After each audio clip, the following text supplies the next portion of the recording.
Good afternoon, ladies and gentlemen. Welcome to the Ancient Greek Epistemology show. If you are watching this, you are obviously a new EWM major that just signed up for Rhetoric. You might be wondering, what exactly is Rhetoric? And that's a very good question. It really depends on who you ask.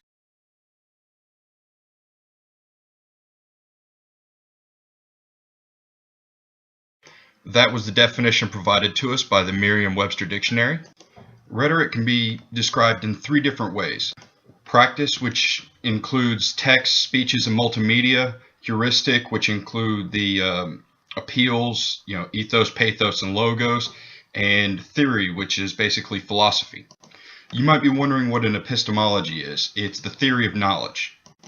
Meaning, how do we know what we know? What is a source of knowledge? Is there a true reality? There were three epistemologies in ancient Greece. The Platonic epistemology, which was favored by Plato, the empiricist epistemology, which was favored by Aristotle, and the sophists, which many different philosophers used. Before we get to our guests, I want to describe each epistemology to you. I want to start off with the Platonic epistemology, which was favored by Plato. It believed in absolute truth as known by the nominal world. Basically, what that means is that people don't learn something, they remember something that they learned previously before they were born. Plato hated the idea of rhetoric. He believed that the sophists used it to provide false truths to the masses. Next, you have Aristotle, who believed that absolute and probable truths could be learned through science. Aristotle believed that rhetoric was important to being able to get to the probable truths. Aristotle also believed in the four purposes of rhetoric, which were to teach, uphold truths, disputation or disologo, and self-defense. Aristotle also came up with the three appeals, ethos, pathos, and logos.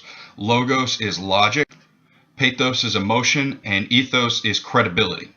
Logos is basically deductive reasoning, and there are two types, syllogism and enthymeme. Syllogism means things are true, enthymeme means things could be true. Pathos or emotion can be described with visuals or abuse, descriptive language, proximity. Then you have ethos or credibility, and the audience determines this. There are three types of credibility, arete, phronesis, and eunoia. Arete means virtue or character, phronesis means knowledge, wisdom, experience. Lastly, as it means do you have goodwill? Do you have the audience's best interests at heart? Next, you have the sophists, who were the first logographers or speechwriters. The sophists believed that there are no absolute truths, or if there were, we wouldn't be able to understand them. There were quite a few sophists, and they all had a commitment to skepticism, virtue, and civic duty. The sophists used rhetoric to build the best illusion, or find the best probable truth. They also believed that knowledge was inherently faulty, that there's a different truth for every situation. They also believed firmly in the process of disologo, or the process of debate. The sophists were considered the great teachers of their time. Now let's bring in our guests, starting with the great Plato. Hello all, I am Plato, the greatest philosopher to ever live. I was taught by the great Socrates before the Athenians made him drink poison for corrupting the youth. Maybe this is why I turned out to be a massive tool. Anyways, back to what I was saying. I'm the best and the sophists are wrong. Even my star pupil is wrong. Aristotle fell a little too far off the tree, if you know what I mean. But let's get back to how awesome I am. I believe that there are absolute truths in this world and that we know them from our time in the nominal world. This makes everything that sophist Gorgia will tell you complete bull. Now that isn't fair, Plato. We both know that you are full of crap. Now that that hypocrite is done running his mouth, I can introduce myself. I am Gorgias. I'm a sophist. And I have the idea that there are no absolute truths. We as humans can't understand them. We will only realize them in the afterlife. We believe that knowledge is ever-changing and adapting to the situation. Despite what that blowhard Plato says, we instill virtue and civic duty into our pupils. We would also never use rhetoric for the purposes that Plato says we would. Go make another gold statue of yourself, Gorgias. Go back and sit in your cave, Plato. Ladies, can we please stop fighting? Alright guys, I am Aristotle. I was taught by Plato. I actually taught rhetoric at his school, the Academy. I formed my own idea of rhetoric. I did not conform to what Plato thought of it. Plato hates it.